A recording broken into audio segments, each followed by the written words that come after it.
Friends, स्वागत है आप सभी का अपने यूट्यूब चैनल फ्यूचर पॉइंट में। तो दोस्तों, आज की इस वीडियो में मैं बताने वाला हूं बिहार बोर्ड मैट्रिक परीक्षा 2026 के लिए साइंस का ऐसे क्वेश्चन जो बिहार बोर्ड में बार बार पूछे जाते हैं। तो इस वीडियो को शुरू से अंत तक देखिएगा, इस वीडियो को कहीं से स्किप मत कीजिएगा और इस चैनल पे नए हैं तो चैनल को सब्सक्राइब कर लीजिएगा और वीडियो को लाइक जरूर कीजिएगा। तो चलिए स्टार्ट करते हैं आज का वीडियो। तो दोस्तों, यहाँ पे आपका पहला नंबर प्रश्न है, हेमेटाइट किस धातु का अयस्क है। आपका क्वेश्चन है, हेमेटाइट किस धातु का अयस्क है। बताइए कमेंट करके किस धातु का अयस्क है। तो याद रखिएगा लोहा का है। किसका है? तो लोहा का है। यहाँ पे आपका ए ऑप्शन राइट आंसर होगा। आगे बढ़ते हैं अगला प्रश्न को। तो दोस्तों, यहाँ पे आपका अगला प्रश्न है, एक प्रिज्म से, आपका क्वेश्चन है, एक प्रिज्म से कितने सतहों से घेरा होता है। आपका क्वेश्चन है, एक प्रिज्म से, आपका क्वेश्चन है, एक प्रिज्म कितने सतहों से घिरा हुआ होता है। बताइए कमेंट करके। याद रखिएगा 5 सतहों से घेरा हुआ होता है। कितने सतहों से घेरा हुआ होता है? तो 5 सतहों से घेरा हुआ होता है। यहाँ पे आपका ए ऑप्शन राइट आंसर होगा। आगे बढ़ते हैं अगला प्रश्न को। दोस्तों, यहाँ पे आपका अगला प्रश्न है, निम्न में से नर युग्मक क्या है। आपके क्वेश्चन है, निम्न में से नर युग्मक क्या है। बताइए कमेंट करके क्या है। तो याद रखिएगा शुक्राणु है। क्या है? तो शुक्राणु है। यहाँ पे आपका सी ऑप्शन राइट आंसर होगा। आगे बढ़ते हैं अगला प्रश्न को। तो दोस्तों, यहाँ पे आपका अगला प्रश्न है, निषेचन की क्रिया किसमें होता है। आपका क्वेश्चन है, निषेचन की क्रिया किसमें होता है। तो याद रखिएगा पुष्पी पादप एवं जंतुओं में होता है। किसमें होता है? तो पुष्पी पादप एवं जंतुओं में होता है। यहाँ पे आपका बी ऑप्शन राइट आंसर होगा। चलिए चलते हैं अगला प्रश्न को। तो दोस्तों, यहाँ पे आपका अगला प्रश्न है, वह कौन सा अधातु है जो विद्युत का सुचालक होता है। आपके क्वेश्चन है, वह कौन सा अधातु है जो विद्युत का सुचालक होता है। बताइए कमेंट करके कौन सा अधातु है। तो याद रखिएगा ग्रेफाइट है। कौन सा है? तो ग्रेफाइट। यहाँ पे आपका सी ऑप्शन राइट आंसर होगा।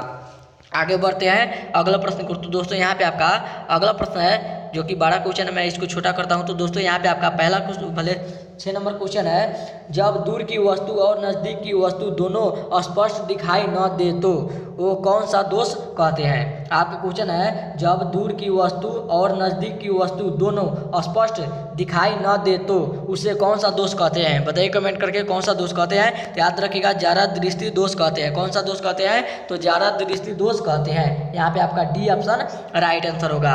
आगे बढ़ते हैं अगला प्रश्न को। तो दोस्तों, यहाँ पे आपका अगला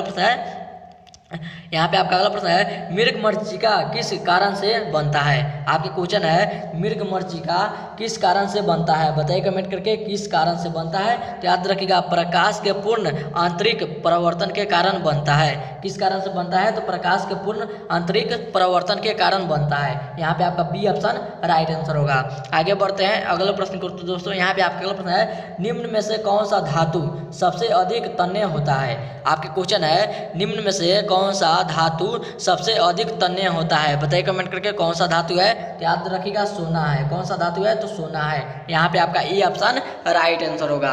आगे बढ़ते हैं अगला प्रश्न को। तो दोस्तों, यहाँ पे आपका अगला प्रश्न है, निम्न में से कौन मादा जनन तंत्र का भाग नहीं है। आपके क्वेश्चन है, निम्न में से कौन मादा जनन तंत्र का भाग नहीं है। बताइए कमेंट करके कौन नहीं है। तो याद रखिएगा इनमें से कौन नहीं है। तो शुक्रवाहिका नहीं है। कौन सा नहीं है? तो शुक्रवाहिका नहीं है। यहाँ पे आपका सी ऑप्शन राइट आंसर होगा। आगे बढ़ते हैं अगला प्रश्न को। तो दोस्तों, यहाँ पे आपका अगला प्रश्न है, कौन सा धातु ऊष्मा का सबसे अधिक सुचालक होता है।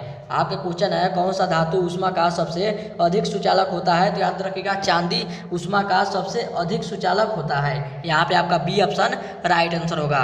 चलिए चलते हैं अगला प्रश्न को। दोस्तों, यहाँ पे आपका अगला प्रश्न है, किस धातु को चाकू से काटा जा सकता है। आपका क्वेश्चन है, किस धातु को चाकू से काटा जा सकता है। तो याद रखिएगा सोडियम को चाकू से काटा जा सकता है। यहाँ पे आपका ए ऑप्शन राइट आंसर होगा। आगे बढ़ते हैं अगला प्रश्न को।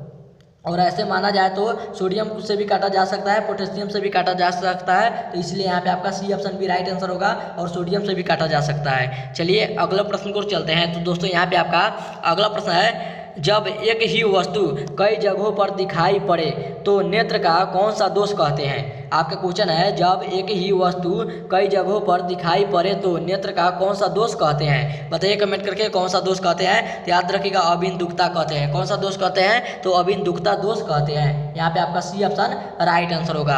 आगे बढ़ते हैं अगला प्रश्न को। तो दोस्तों, यहाँ पे आपका प्रश्न है, जिसमें धातु और अधातु दोनों का गुण पाए जाते हैं उसे क्या कहते हैं। आपके क्वेश्चन है जिसमें धातु और अधातु दोनों का गुण पाए जाते हैं उसे क्या कहते हैं, तो याद रखिएगा उपधातु कहते हैं। कौन सा धातु कहते हैं, तो उपधातु कहते हैं। यहाँ पे आपका सी ऑप्शन राइट आंसर होगा। आगे बढ़ते हैं अगला प्रश्न को। तो दोस्तों यहाँ पे आपका अगला प्रश्न है अबिंदुकता दृष्टि दोष को दूर करने के लिए, आपके क्वेश्चन है अबिंदुकता दृष्टि दोष को दूर करने के लिए किस लेंस का उपयोग किया जाता है। बताइए कमेंट करके किस लेंस का उपयोग किया जाता है। तो याद रखिएगा बेलनाकार लेंस का उपयोग किया जाता है। किस लेंस का उपयोग किया जाता है, तो बेलनाकार लेंस का उपयोग किया जाता है। यहाँ पे आपका सी ऑप्शन राइट आंसर होगा। आगे बढ़ते हैं अगला प्रश्न को। दोस्तों यहाँ पे आपका अगला प्रश्न है आवेश के प्रवाह के दर को क्या कहते हैं। आपके क्वेश्चन है आवेश के प्रवाह के दर को क्या कहते हैं। बताइए कमेंट करके क्या कहते हैं। याद रखिएगा विद्युत धारा कहते हैं। क्या कहते हैं, तो विद्युत धारा कहते हैं। यहाँ पे आपका ए ऑप्शन राइट आंसर होगा। आगे बढ़ते हैं अगला प्रश्न को। तो दोस्तों यहाँ पे आपका अगला प्रश्न है शुक्राणु कहाँ बनते हैं।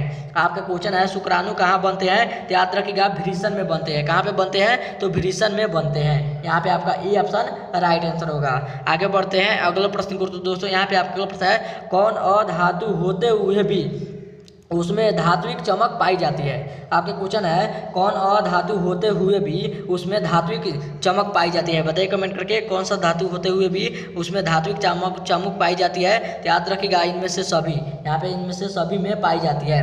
यहाँ पे हीरा, ग्रेफाइट, आयोडीन, इसलिए यहाँ पे आपका डी ऑप्शन राइट आंसर होगा। इनमें से सभी में पाई जाती है। आगे बढ़ते हैं अगला प्रश्न को। दोस्तों यहाँ पे आपका अगला प्रश्न है श्वेत प्रकाश जब प्रिज्म से होकर गुजरता है। आपके क्वेश्चन है श्वेत प्रकाश जब प्रिज्म से होकर गुजरता है तो सबसे अधिक विचलन किस रंग का होता है। बताइए कमेंट करके जब प्रकाश प्रिज्म से होकर गुजरता है तो सबसे अधिक विचलन किस रंग का होता है। तो याद रखिएगा सबसे विचलन बैगनी रंग का होता है। यहाँ पे आपका डी ऑप्शन राइट आंसर होगा।